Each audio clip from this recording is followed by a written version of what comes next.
Hello, everybody. Welcome to the United Front. This your match reaction for Manchester United against. Sorry, not match reaction. Sorry, I haven't even played them.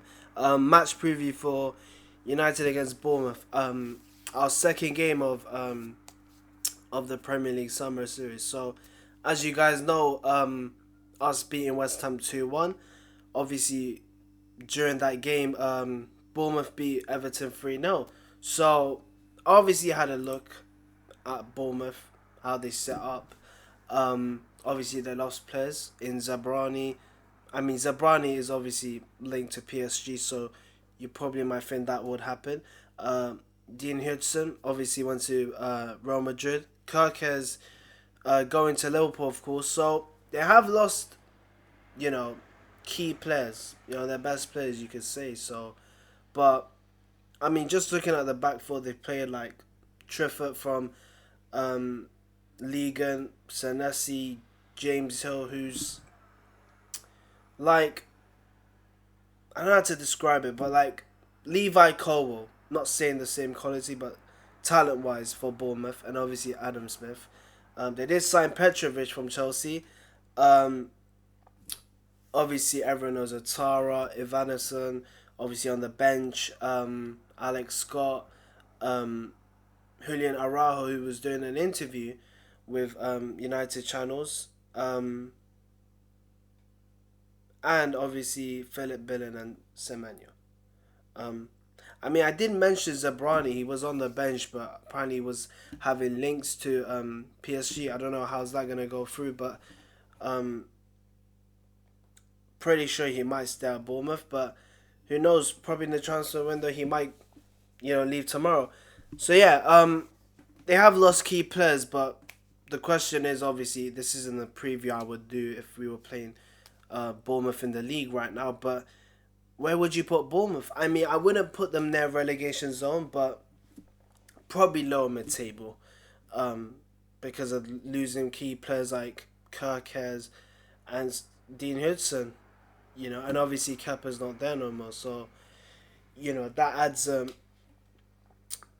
an effect on Bournemouth, but they've obviously had players back, obviously like Philip Billing and from Napoli. So look, obviously we'll see how Iraola sets up for obviously for the new season, but um, I've obviously gone with this lineup. It is pretty much the same I did go with the last match preview. Only change was obviously I thought Mboma was gonna start, but unfortunately didn't. He's more likely to start against Everton, so he won't start against Bournemouth. So letting you guys know if you're thinking about staying up 2:30 when it actually kicks off, he won't be playing. So I mean that's tough as well. 2:30, so I don't know if I'll be able to watch the game. I'll try, but I went with Menu. Don't know why it says in Bomo, but I went with Menu. Obviously Bruno's supposed to be here, so switch it up because I don't like Bruno in that 8, nowhere near. But yeah, pretty much the same team. I think this was probably the same team we played against West Ham, apart from Maguire because Heaven was playing then. But pretty much it. Would he go with the same team? I'm not sure because they did play 70 minutes.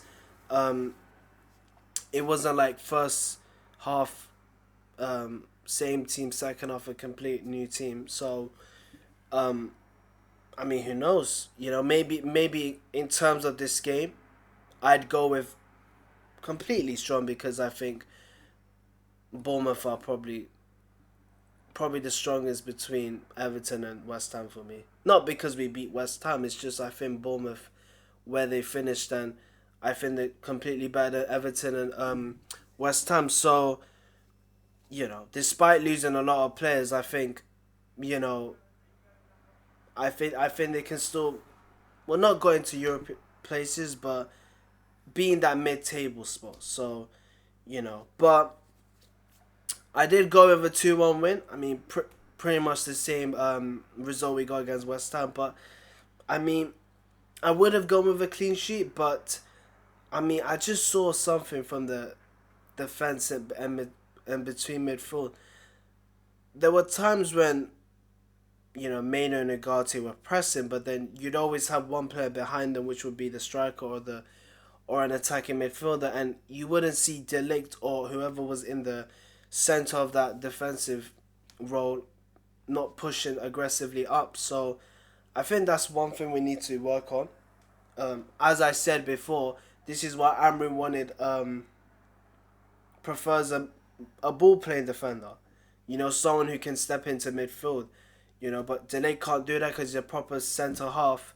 I wouldn't like. I mean, he is comfortable on the ball, but you wouldn't say he would familiarize himself in a holding midfielder role. And this is why I wanted if he was fit, the only player that can play that role is Martinez. Initially it'll be Martinez in the middle, Yora at left centre back because in interviews he said he prefers to play on the left and Delict on the right. Obviously, he could cause trouble and pace, but I think he could handle it.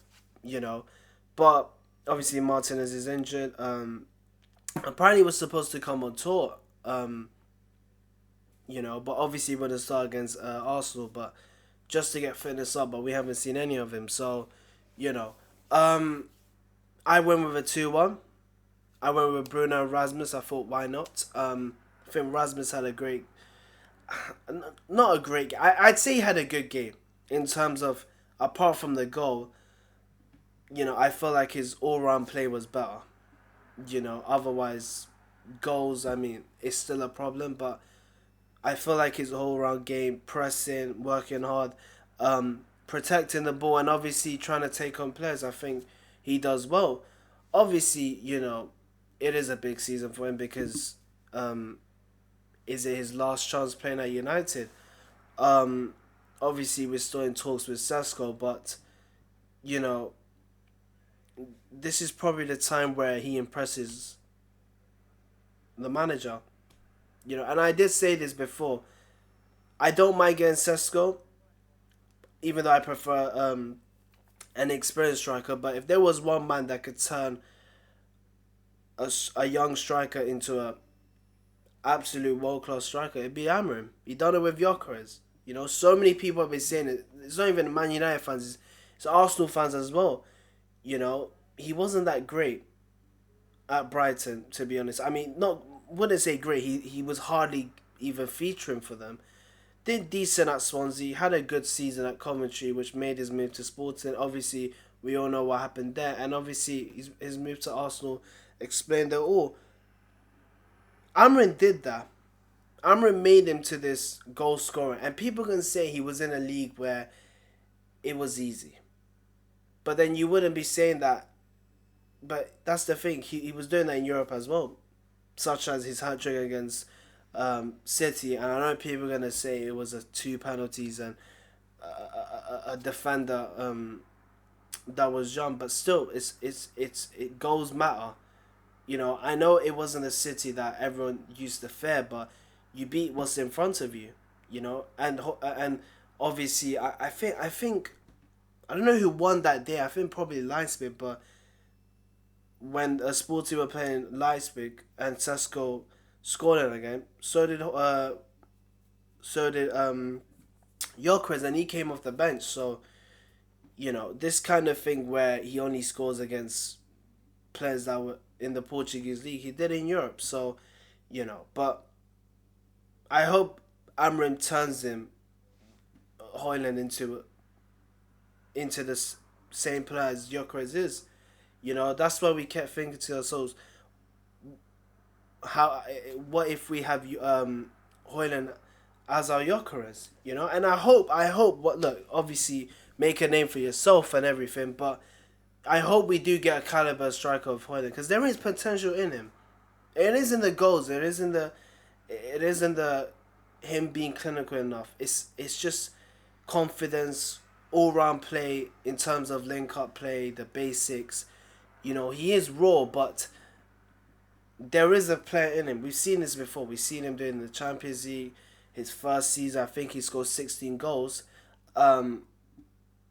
but obviously previous season was his worst. So, but um, I hope we do get a great player in him. But anyway, um, obviously I went with man of the match Bruno because why not? He did score a double against West Ham. Um, so yeah, but I mean in terms of Bournemouth, right now I'm just looking how they set up against Everton. They did a 4-1-4-1. Now normally they play 4-2-3-1, which I don't know if they're gonna play that way against us, but judging by how he's set up against Everton, could he probably do the same with us? I don't know. Probably a different opposition. Um, so he probably might go back to his usual 4-2-3-1 Areola. But I think it's gonna be a good game. Obviously, worst thing about the game is probably apart from Mbomo, and obviously not having injuries, of course. It's obviously late 2:30, so you know that is hard. So but anyway, that's the match preview. I don't really want to talk that depth unless it's very serious because this is pre-season. So I wouldn't. I would be talking depth, but it is pre-season, so I don't really, what do you call it? Talk a lot. But obviously, when the season starts, I'll be talking more in my match previews. But it's pre-season. What is there to say? You want a result, good performances, and that's it. No one's injured. That's it. But anyway, am I forgetting anything else? No, that's about it. Good luck to those who are actually staying up to watch the game. Because 2:30 is no joke. It's absolutely no joke. 2:30, how do you even stay awake for that? So yeah, but yeah, 2:30 is actually a joke. But anyway, thank you guys for watching. Obviously you can't do a watch along, not only because it's 2:30. I already said that. My parents sleeping and everything. But anyway, take care. See you on the next one.